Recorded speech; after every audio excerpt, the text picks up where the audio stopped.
네, 안녕하세요. 지난 시간에는 gram 양성 알균 중에 포도알균에 대해서 공부를 했었는데요. 지금은 이제 사슬알균에 대해서 알아보도록 하겠습니다. 근데 사슬알균은 분류체계가 좀 복잡해요. 그래서 그 복잡한 분류체계가 어떻게 되어 있는지 한번 알아보도록 하고요. 그 다음에 그 사슬알균 중에서 고름사슬알균이라는 게 있거든요. 그게 여러 가지 병을 일으키는데 어떤 병들을 일으키는지 또 알아보도록 하고요.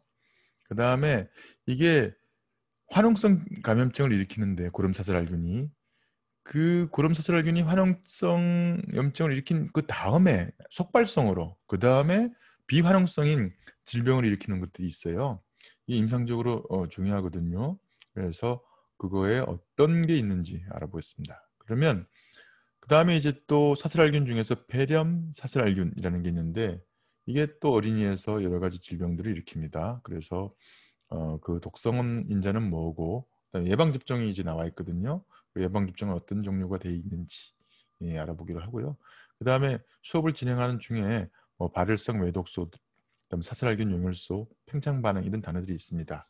이거를 이제 살펴보도록 하겠습니다.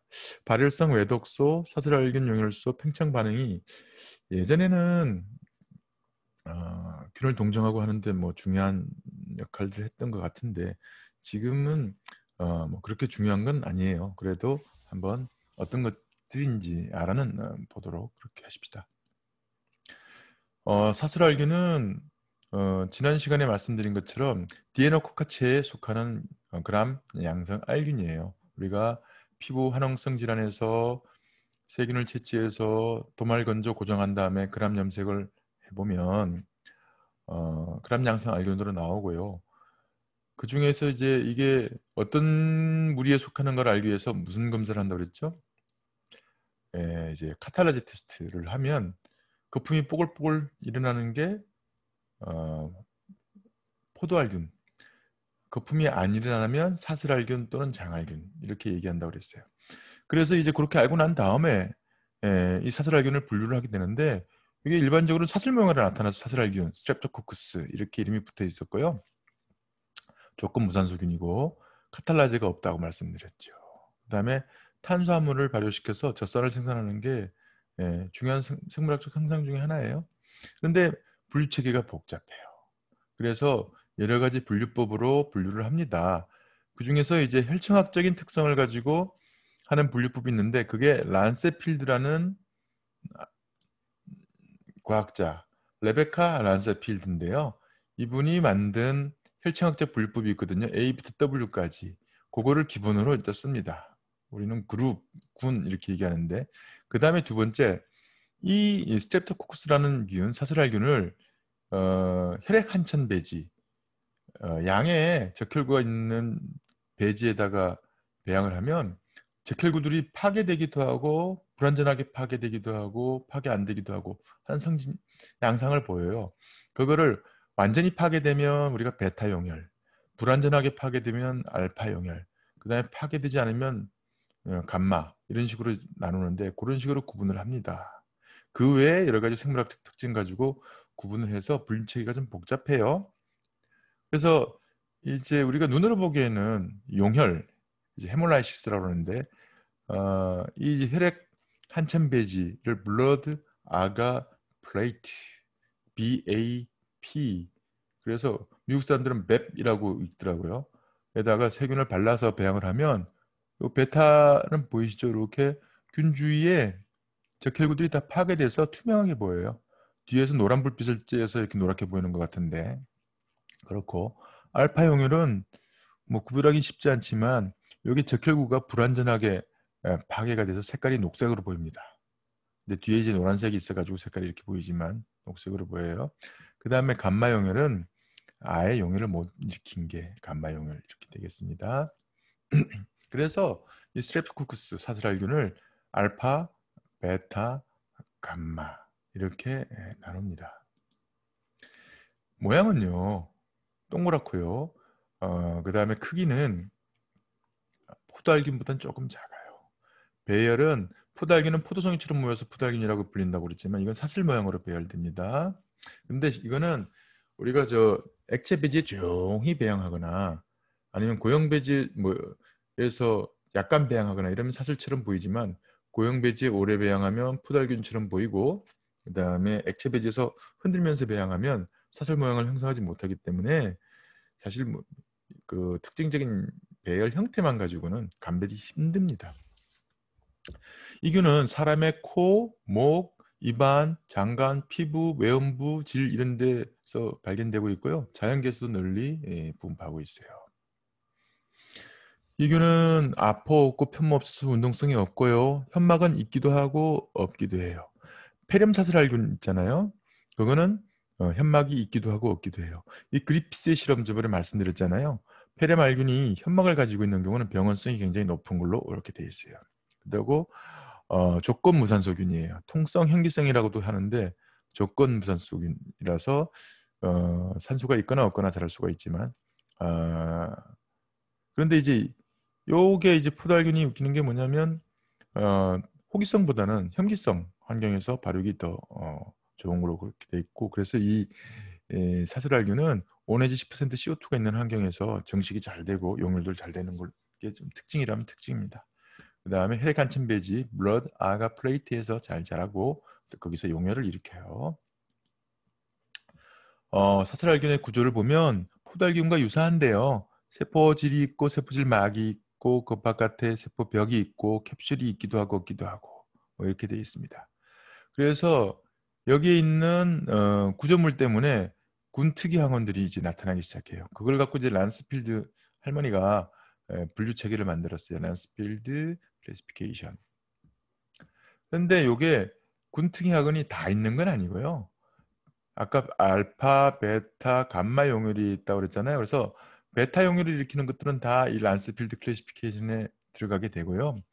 그 다음에 알파 용혈, 불완전 용혈을 일으키는 것들은 일부 있기도 하고 없기도 하고 감마 용혈을 일으키는 것, 즉 용혈을 안 일으키는 것도 일부 있기도 하고 없기도 하고 이렇게 됩니다. 그래서 그 란스필드 클래시피케이션을 보면 A, B, C, D, F 뭐 이렇게 돼 있는데 람노즈 N아세틸 글루코사민, 람노즈 글루코사민 뭐 이런 식으로 그 다양한 탄수화물 성분들이 있고요. 이것 따라 구분이 돼요. 그래서 A군, B군 이렇게 얘기하고 영어로는 그룹 A, 그룹 B 이런 말을 씁니다. 그래서 우리가 사슬알균을 분류할 때는 그룹을 먼저 써주고 그 다음에 용혈성을 써줘요. 그룹 A, 베타 헤몰라이틱, A군 베타 용혈성 사슬알균 뭐 이런 식으로 이름들을 붙입니다. 이 틸릭처가 다 깨졌네요. 죄송합니다. 그래서 이제 주요 균종이면 스트랩토코쿠스 바이오게네스 이게 고름 사슬알균이에요. 고름 사슬알균인데 A군에 속하거든요. 이거는 이제 화농성 염증 질환을 일으킵니다. 그 다음에 스트랩토코쿠스 아갈락티에 스트랩토코쿠스 바이오게네스는 파이어 그럼 불이라는 뜻이고요. 보통 염증에 PYO가 들러붙어요. 그래서 화농 사슬알균 또는 고름 사슬알균 이런 말을 쓰게 되고 그다음에 스트랩토코쿠스 아갈락티에는 아는 없다는 뜻이고요. 전미사 접두어. 그다음에 갈락 이렇게 하면 이게 우유 또는 젖이란 뜻이거든요. 그래서 이거를 우리나라 말로 젖, 마름, 사슬알균이라고 이름이 붙었는데 이건 B군에 속해요. 그 다음에 피칼리스, 스테토코커스 피칼리스라는 게 있는데 이건 D군에 속하고 그 다음에 이제 그러니까 알파 용혈을 일으키는 스테토코커스들 중에 군 항원이 없는 것들 아까 알파 용혈은 불완전 용혈이고 녹색으로 보인다고 그랬잖아요. 미리단스가 녹색이란 뜻이에요. 그래서 녹색, 사슬알균 뭐 이런 말들을 쓰는데 전반적으로 알파 용혈을 일으키는 것 중에서 군특이 항원이 없는 것들은 그냥 비리단스 그룹의 스트랩토코쿠스 이런 말을 쓰고 있습니다. 그 다음에 이제 스트랩토코쿠스 뉴모니에 이런 폐렴 사슬알균은 요거는 이제 폐렴 알균 또는 폐렴 사슬알균 이런 말을 쓰는데 임상적으로 이것도 굉장히 중요합니다. 그래서 그거를 이제 표로 만들어 놓은 거예요. 스테토코커스 바이오게네스 고름 사슬알균 또는 화농 사슬알균은 A군이고 베타 용혈을 일으킵니다. 그 다음에 스트레프토코커스 아갈락티의 전마름 사슬알균은 그룹 B고요. 또 베타 용혈을 일으키거나 용혈을 안 일으키는 것도 있습니다. 그 다음에 빌단스 그룹은 군은 얘기할 수가 없는데 알파 영열이기 때문에 비르단스라고 불리고, 그다음 스트레프토코커스 뉴모니아의 폐렴 사살균도 알파 영열이지만 군이 없어요. 하지만 중요하기 때문에 그냥 폐렴 사살균 이렇게 말을 하고 있습니다. 그래서 이 사슬알균은 종류가 되게 많아요. 그룹 A, 베타 헤모라이틱. 아까 뭐가 있었죠? 스트레프토코커스 파이오게네스. 많은 병들을 일으킵니다. 스트레프토코커스들 중에서는 가장 중요한 균이에요. 인두염, 성홍열, 화농성 피부증, 단독, 연조직염, 괴사근막염, 톡식 샥 신드롬, 균열증, 류머티즘열, 사구치신염 이런 병들을 일으킵니다. 그 다음에 스트레프토코커스 아갈락티에는 그룹 B 베타 헤모라이틱 스트레프토코커스라고 있는데, 이게 이제 신생아에서 감염증을 일으키고, 그 다음에 요도 감염, 양막염 이런 병들, 자궁 내막염, 상체 감염 이런 것들을 일으키고 있습니다.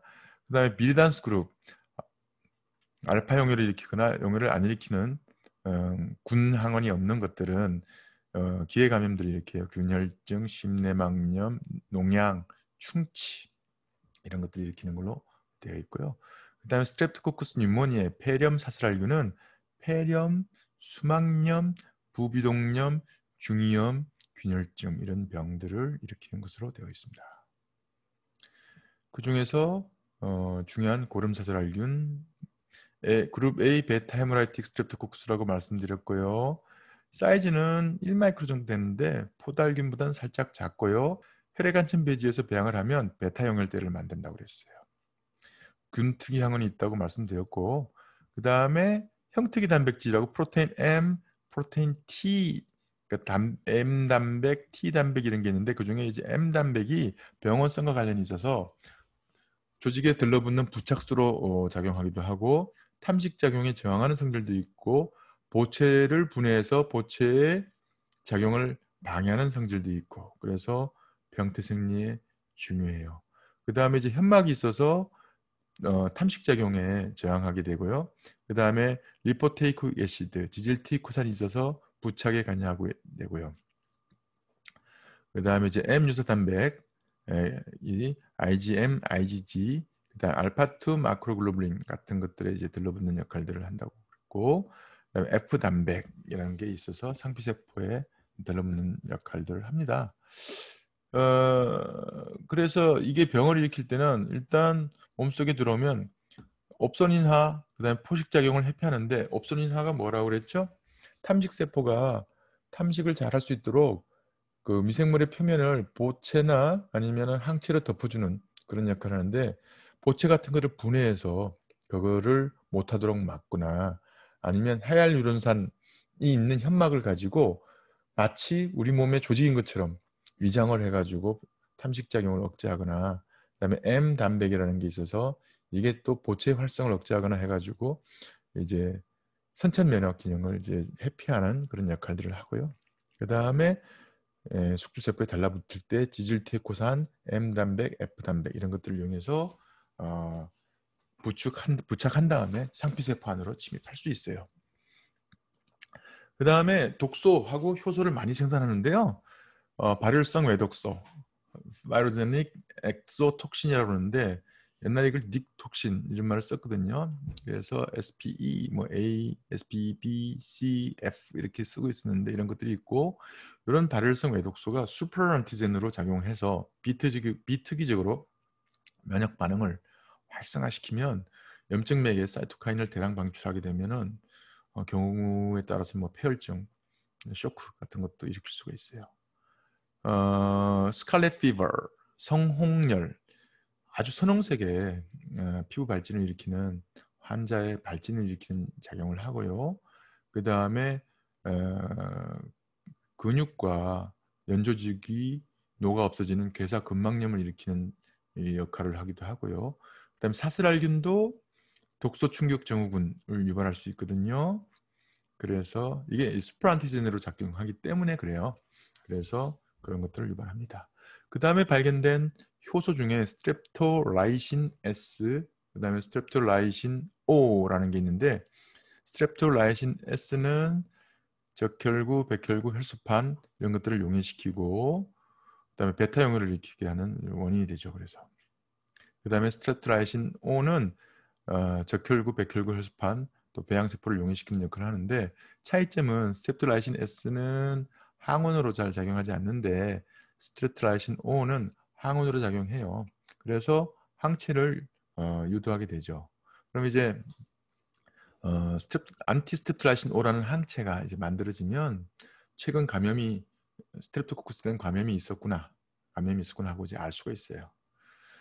그 다음에 스트랩토키나제는 저번에 얘기한 피브린 뭐 이런 것들을 녹이는 효소인데요. 이거 약으로 씁니다. 우리 머리에 혈전이 생겨가지고 혈류가 잘 안 도는 환자분한테 이 스트랩토키나제 같은 것들을 이제 혈관으로 투여해서 혈전을 녹이게 하는 그런 목적으로 사용하기도 하고요. 그 다음에 DNA 분해 효소를 생산합니다. 그러면 고름이 끈적끈적한데 그거를 점도를 저하시키고 세균이 퍼져나가는 것을 조장하게 되고요. 그 다음에 C5A 분해 효소라는 게 있는데, 이게 C5가 보채, 컴플리멘트거든요. 그거를 분해하면 보채 작용을 억제할 수가 있어요. 그런 일들을 합니다. 각적으로 이게 이제 옛날 통계긴 한데 2005년에 이 스트레프토코커스 바이게네스가 감염시킨 게 한 4,700건 정도 됐고, 독소 충격 증후군이 129건 발생했다는 보고가 있어요. 우리나라는 보고가 그렇게 잘 돼 있지 않아서. 그 다음에 하지만 보고는 그렇고 적어도 미국에서는 한 1,000만 건 이상의 비침습성 질병, 여러 가지 질병의 원인이 되고 있을 거다라고 이제 생각하고 있죠. 근데 이제 중요한 병이 뭐가 있냐면 인두염이에요. 파링자이티스. 이게 이제 어린이, 젊은이, 입 벌리고 보면 그 목구멍 뒤에 보이는 데 있잖아요. 거기에서 이제 균들이 있다가 이제 염증을 일으키게 되면 이제 여러 가지 문제가 되거든요. 이게 유아, 성인도 가끔씩 이제 병이 걸릴 수가 있고요. 그다음에 호흡기 비말을 통해서 사람에서 사람으로 확산도 가능해요.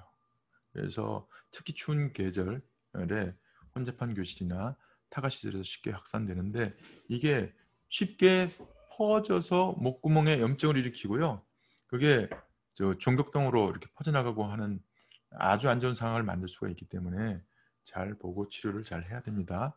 그 다음에 이제 목 말고 다른 조직에 소프트 티슈에 감염을 일으킨 연조직 감염이라는 게 있는데, 이제 화농성 피부증, 고름 피부증일 수 있지만, 그 다음에 피부가 넓게 뻘겋게 되는 단독, 그 다음에 그게 더 심해지면 밑에 연조직, 결체조직, 지방조직에 염증이 생기는 연조직염, 그 다음에 근육을 싸고 있는 막에 염증이 생기는 근막염, 이런 병으로 전파될 수가 있고요. 일단 피부에 균이 있거든요. 그게 상체를 통해 들어와서 깊숙한 곳에서 병을 일으키도록 되어 있습니다. 그리고 이 사슬알균이 여러 가지 화농성 사슬알균병을 많이 일으키는데, 아까 말씀드린 인두염, 성홍열, 화농성 피부증, 단독, 연조직염, 괴사근막염, 그다음에 사슬알균성 독소쇼크 증후군, 균열증, 이런 병들을 일으켜요. 그런데 이거는 1차적으로 균이 침입해서 생산한 독소 때문에 생기는 병이잖아요. 그런데 이런 병이 지나가고 난 다음에 이 사슬알균에 대해 만들어진 항체가 다시 우리 몸의 일부를 이 사슬알균으로 잘못 알고 공격하는 교차 반응이 일어나서 생기는 병들이 있습니다. 그게 류머티즘열, 류머틱 피버, 그 다음에 급성 사구체 신염, 어큐트 글로메룰로 네프라이티스, 이런 병들이 있어요. 이걸 우리가 보통 비환원성 사슬알균병이라고 그러고, 예전에는 무슨 속발성 사슬알균병이라고 얘기했는데, 왜 속발성이냐면 화농성 사슬알균병이 한번 지나가고 난 다음에 그 다음에 따라서 생긴다고, 속편 이런 말 쓰잖아요. 그래서 그 다음에 생기는 병, 이렇게 해서 얘기를 하기도 했어요. 그래서 이제 화농성 사슬알균 질환은 흔한 게 여기 목구멍에 이렇게 염증이 생겼죠. 이 상태가 좀 위험한 상태예요. 그래서 의사 선생님들이 애들 목 아프다 그래서 감기 걸렸다고 해서 병원에 가면 서랍자를 넣어서 해보세요 하면서 보잖아요. 그럼 여기가 부었는지, 여기서 고름이 밑으로 이렇게 흐르고 있는지, 이런 거를 보면서 항생제를 쓸 건지 안 쓸 건지 이제 결정을 하게 됩니다. 그래서 어린이 목감염의 한 15 내지 40%, 어른 중에서도 한 5 내지 15% 이렇게 돼요. 어른이라고 내버려 두면 고름이 가다가 여기서 화농성 염증이 생기면 이 목 뒤가 다 연조직이거든요. 그걸로 파고 들어가가지고 급격하게 퍼지는 경우가 있기 때문에 허투루 다루면 안 됩니다. 그래서 어린이한테서는 분비물이 나오면서 악압성 비인두염 이런 것들이 생기게 되고요.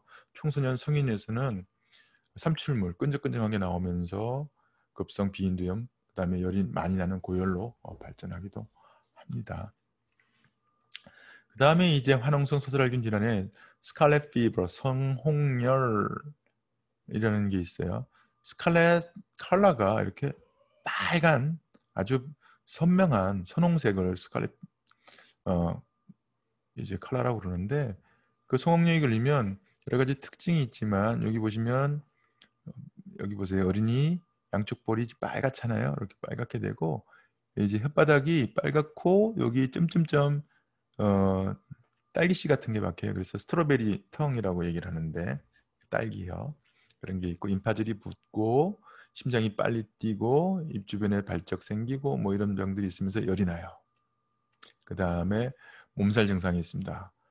피곤하고 목 아프고 머리 아프고 구역질 나고 토할 것 같고 배도 아프고 온몸에 발적도 생기고 이런 게 이제 성홍열 스칼렛 피부인데요. 그 원인이 이 사슬알균이 생산하는 발열성 외독소 A, SPA 때문에 발생하는 것으로 되어 있습니다. 그 다음에 화농피부증, 이게 여러분 스트레프토코칼 파이오더마 이렇게 되는데 화농성 염증이 막 생기는 거예요. 소화에서 넓게 퍼지면 우리가 임페티고 농가진이라고 부르게 되고요. 그래서 잘 터지는 표재성 수포, 농, 그 다음에 가피로 덮인 이런 상황들을 만들 수가 있습니다. 그 다음에 이렇게 뻘겋게 되는 거는 우리가 단독, 에리시필라스 이런 말을 쓰는데요. 피부 또는 표재성 점막에 침입해서 경계는 명확하고 그다음에 아픈 그런 이제 염증성 질환들을 일으키는 걸 우리가 단독 이렇게 얘기를 하고요. 그 다음에 이게 더 심해지면 이제 셀룰라이티스, 연조직, 그 다음에 우리가 상피세포 밑에 있는 지방조직까지 염증이 생기는 거를 셀룰라이티스 이렇게 하는데 옛날에 이제 어려운 말로 봉화직염이란 말을 썼어요. 의사 선생님들 중에서 그런 말 아직도 쓰는 분 계십니다. 봉화직염. 그래서 진피, 그 다음에 피하 조직의 급성 세균 감염이에요. 이게 심해지면 잘라내야지 됩니다. 그리고는 표피가 썩어 들어가면 전체가 다 벗겨지게 되고 뭐 이런 일이 벌어져요. 이게 그룹 A 스트레프토코쿠스 또는 스타필로코쿠스 때문에 이제 셀룰라이티스가 생길 수 있는데 이런 안 좋은 결과들이 있죠. 그래서 이것도 생기면 빨리 치료를 해야지 됩니다. 특히 당뇨병이 있거나 이런 분들, 나이 드신 분들, 다리가 잘 붓고 혈관은 안 되는 분들이 감염이 잘 되고요. 심해지면은 이제 껍질이 피부가 다 벗겨지거나 아니면 폐혈증이 빠질 수 있기 때문에 심한 경우는 뭐 잘라내기도 하고 뭐 그렇게 무서운 결과가 있기 때문에 조심해야 됩니다. 아까 그 봉화직염이 더 심해지는 상태가 이제 괴사성 근막염, 네크로타이징 파샤이티스 이런 말을 쓰게 되는데요. 이게 이제 여러분 기억나실지 모르겠지만 뭐 해외에서 살파먹는 괴 박테리아, 그래서 영어로 이제 fresh 고기를 eating 먹는 박테리아 이런 말로 쓰였었는데 이게 화농성 사슬알균에 의한 괴사성 근막염이었었어요. 이게 스트레프토코칼 파이오제닉 엑소톡신에 의해서 조직이 이제 파괴되면서 생기는 현상인데요. 무섭죠. 이런 일들이 생기기 전에 빨리 항생제 치료를 해야 되겠죠. 그 다음에 이제 산욕열이라는 게 있는데요. Feral fever 이건 뭐냐면 이제 지금은 잘 없지만 옛날에 지금은 애들을 다 병원에서 낳잖아요. 예전에 집에서 낳고 막 그럴 때 비위생적으로 옛날에 세균이나 뭐 이런 거에 대한 개념이 없었으니까는 탯줄도 뭐 가위로 적당히 자르고 뭐 야사에 따르면 갈대잎으로 잘랐다는 둥 뭐 이런 얘기가 있는데 그때 세균들이 침입해서 염증이 생기는 거예요. 그러면 산모가 위태롭게 되죠. 산모의 목숨이 위태롭게 되죠. 그런 병이 있었고 그 다음에 외상, 그 다음에 수술 부위 이런 걸 통해서 균이 들어가서 이제 심한 염증 반응을 일으키면 그게 이제 폐혈증, sepsis 이렇게 되면 이제 쇼크에 대해서 사람이 죽기도 하고 이런 일들이 벌어질 수가 있습니다. 그 다음에 아까 이제 말씀드렸지만 이런 1차적인 병 말고 한번 병이 생기고 난 다음에 이제 생긴 항체가 문제가 돼서 생기는 병들이 있거든요. 속발성 질환이라고 얘기했죠. 그래서 피부 감염이 먼저 생긴 다음에 한 3주 정도 있다가 갑자기 몸이 붓기 시작하고 피 오줌을 싸게 되고 단백질이 소변에서 발견되고 막 이런 일들이 벌어져요. 그게 이제 급성 사구체 신염인데 이제 스트레프토코쿠스 감염 이후에 생긴다고 그래서 포스트 스트레프토코칼 글로메룰로 네프라이티스, 그래서 PSGN 이란 말을 쓰는데 상태가 그렇다가 이제 대부분은 완전 치유됩니다. 그 비슷한 병이 또 뭐가 있냐면 류마틱 피버라는 병이 있는데 이거는 이제 기도 감염이 있은 다음에 한 달 정도 있다가 생기는데 열나고 그다음에 어실어실 춥고 뚫리고 뭐 이러고 온몸의 관절들이 막 아파요. 그리고 심장에도 문제가 생길 수가 있는데 심근 판막에 장애가 생길 수가 있어요. 이거는 만들어진 항체가 계속해서 그 심장 판막을 공격하기 때문이에요. 세균이라고 생각하고. 그래서 여러 번 반복되면 거기 심장 판막이 망가져서 심장에 있는 그 밸브 있잖아요. 판막이 망가지면 심장 기능이 제대로 안 되게 되죠. 그래서 우리 치과 가서 이 뽑으면 소독 잘 하고 있어요 그러면서 항생제를 줍니다. 그 주는 근거 중에 하나가 그 이 뽑은 장소를 통해서 균이 침입해서 들어가가지고 피 속을 돌면서 우리 몸의 면역세포를 감작시켜서 항체를 유도하게 되고 뭐 이런 사건이 벌어질 수 있잖아요. 그래서 항생제도 투여하고 그 다음에 소독도 잘하고 뭐 이렇게 됩니다. 진단은 이제 세균학적 진단은 바시트라신 A 감수성 검사라는 걸 했는데 그 바시트라신은 바실루스 서틸리스라고 하는 세균이 생산하는 항생 물질이에요. 그런데 그게 이제 그게 감수성이 있으면 그룹 A 헤모라이틱 사슬알균이라고 추정을 해요. 웃기죠? 감성이 있으면 잘 죽으면 그룹 A 베타 이렇게 얘기를 합니다.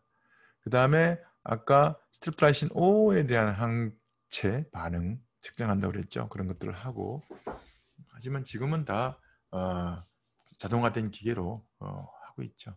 치료는 항생제, 페니실린 이런 데 감성이 있어요. 세팔로스프린이라고 하는 항생제도 감성이 있고 그 다음에 에리트로마이신, 테트라사이클린, 크롬페니콜 이런 항생제도 감성이 있고 아미노클로코사이드에는 감성이 별로 없는 걸로 돼 있고 그래서 화학적 치료는 그냥 항생제를 적절한 항생제를 투여하면 됩니다.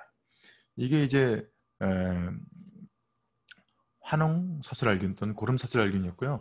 그 다음에 두 번째로 전마름 사슬알균 스트레프토코커스 아갈라티에 이거는 사람의 장관질에 있고요. 신생아에서 수막염, 폐혈증, 폐렴 같은 걸 유발하게 되면 진행이 빨라서 예후가 안 좋습니다.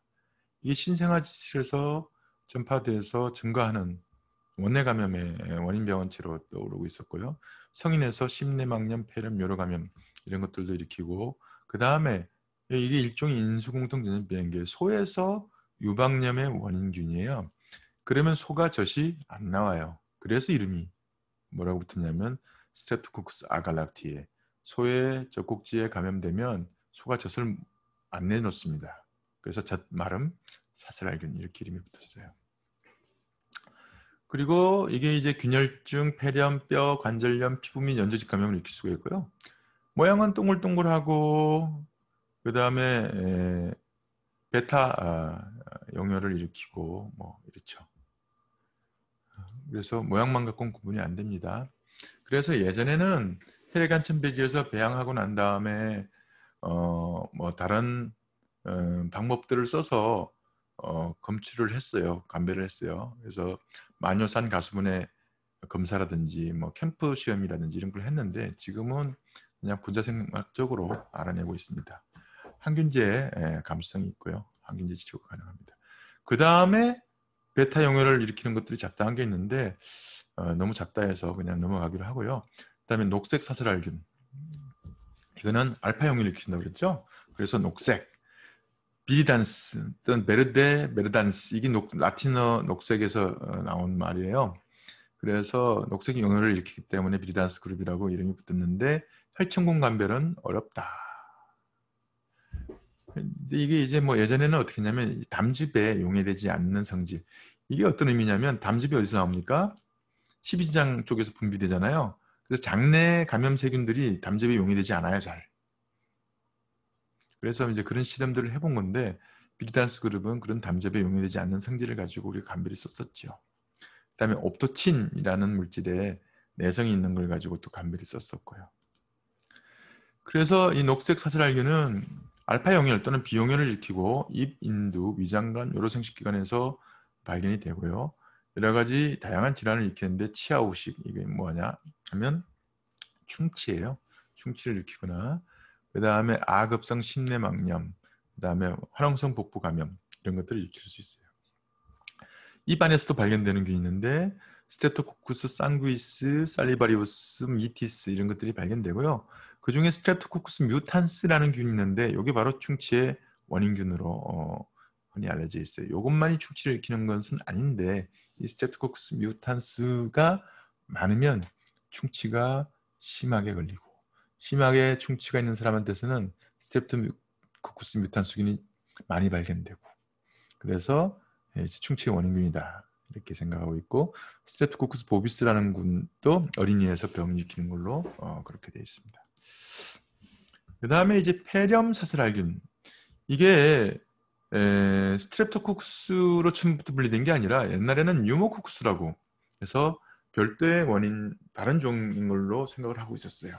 그래서 뉴모코쿠스라고 불리다가 이게 이제 보면 혈청형이 굉장히 다양해서 90종 이상의 혈청형이 발견됐고 그 다음에 오른쪽에 이렇게 모양 보시면 아시겠지만 균 두 개가 쌍으로 이렇게 붙어 있어서 쌍알균층 형태로 나타나요.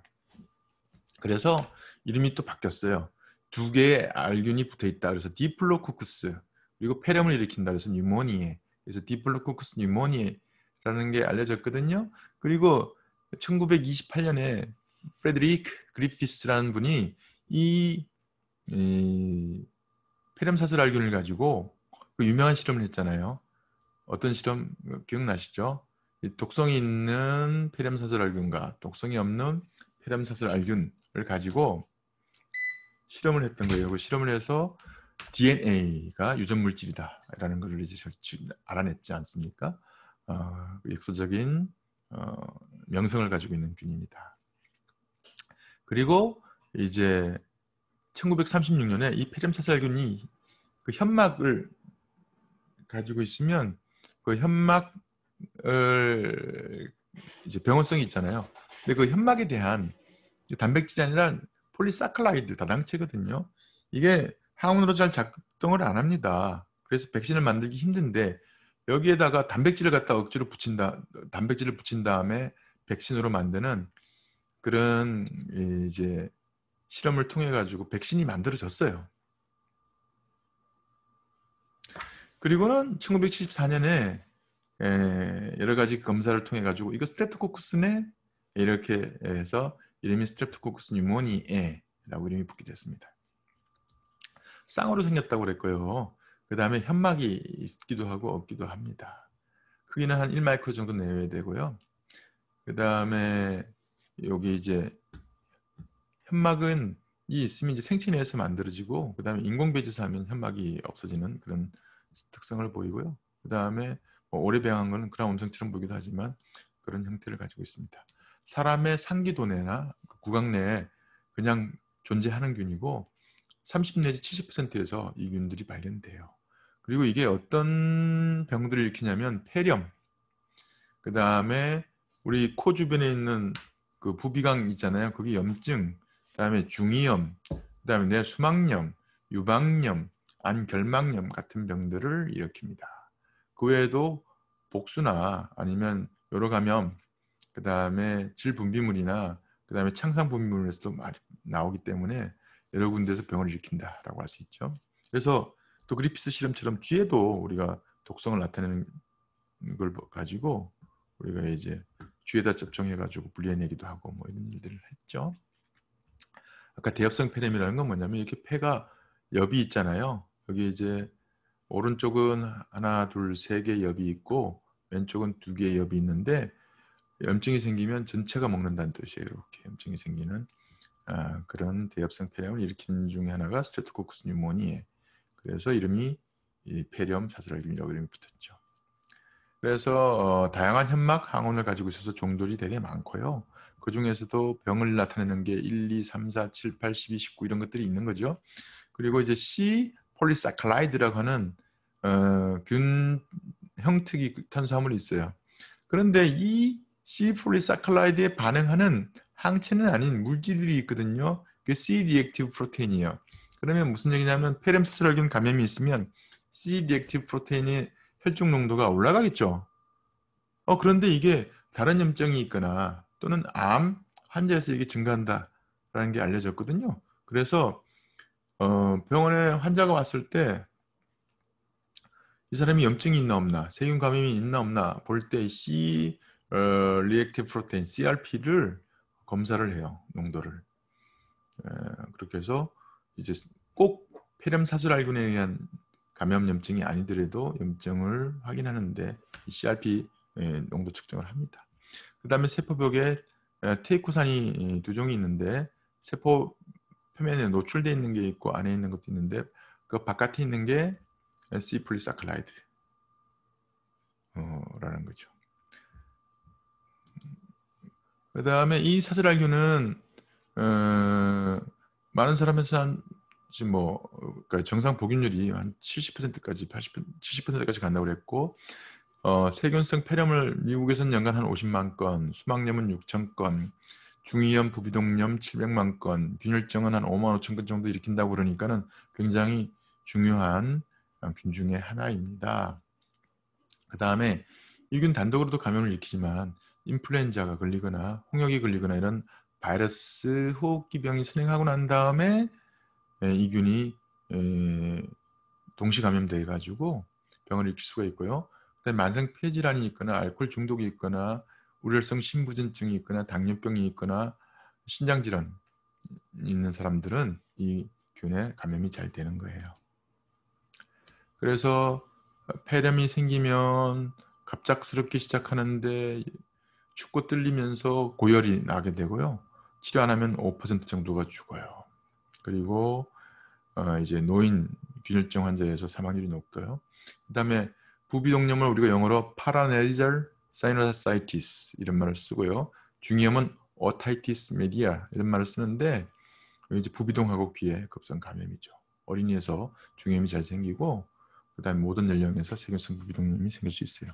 그 다음에 수막염은 메닌자이티스인데 균열증, 그 다음에 다른 부분의 염증이 내 수막으로 퍼져나가는 거죠. 모두에서 생길 수 있지만 소아에서 주로 생기고요. 그 다음에 이게 수막염 중에 이제 세균성 수막염 중에 위중한 케이스가 되거든요. 그래서 잘못하면 죽을 수도 있으니까는 이거 빨리 진단해서 치료해야 돼요. 그 다음에 균열증이 있을 수가 있고요. 예, 그렇습니다. 진단은 지금 담점용의 실험 이런 건 안 할 것 같고 토친 감성 검사 실험도 안 할 것 같고 그 다음에 쾰롱 반응은 현막 평화 반응인데 예전엔 썼었고 지금은 안 쓰죠. 뉴필드 쾰롱 반응이라고 돼 있는데 이게 옛날에 이제 폐렴 사슬알균 동종으로 해서 쓰던 방법이에요. 그래서 이제 임상 검체에서 폐렴 사슬알균 하고 그다음에 거기에 대한 이제 안티바디 항혈청 하고 메칠렌 블루 이렇게 넣으면 항혈청이 현막에 달라붙잖아요. 그렇게 되면 현막이 부풀어 오르거든요. 그걸 가지고 이제 진단을 하던 옛날 방법입니다. 지금은 거의 쓰이지 않고 있고요. 치료는 항균제로 치료를 하면 되고요. 그 다음에 이제 백신이 개발됐어요. 23가 폐렴 사슬알균 다당체 백신이라는 게 발견돼서 상품명으로 뉴모백스 이런 것들이 있죠. 이제 치료를 하게 되고 그 다음에 2000년 이후 2세 미만의 어린이를 위한 7가 접합 백신. 요게 이제 신형 백신인데 원래 다당체 백신은 항원성이 좋지 않아 가지고 항체가 잘 안 만들어져요. 특히 어린이에서는. 그래서 접합 백신이 만들어졌어요. 이게 단백질하고 그 다음에 이 다당을 결합시켜 가지고 만든 백신인데 이 접합시킨 단백 덕분에 이제 항체가 유도가 되는 거예요. 그래서 유모백서라는 형태로 사용되고 있습니다. 예, 스트랩토코커스 사슬알균은 항색포달균과 함께 피부에 정상적으로 존재하면서 화농성 염증 질환을 일으키는 중요한 원인균 중에 하나고요. 포달균과는 달리 카탈라제를 생산하지 않고 있고요. 그다음에 여러 가지 화농성 피부 질환도 일으키지만 스트랩토코커스가 감염되고 난 다음에 속발성으로 나타나는 사고체 신염이나 아니면 류마틱 피버 같은 질환도 일으킨다 라고 말씀드렸고, 그리고 스트랩토코커스 중에서 페름사슬 알균이라는 균이 또 중요한 염증성 질환을 일으키고 수막염도 일으키고 이러는데 지금 백신이 개발되어서 잘 사용되고 있다 라고 말씀드렸습니다. 예, 수고하셨습니다. 마치도록 하겠습니다.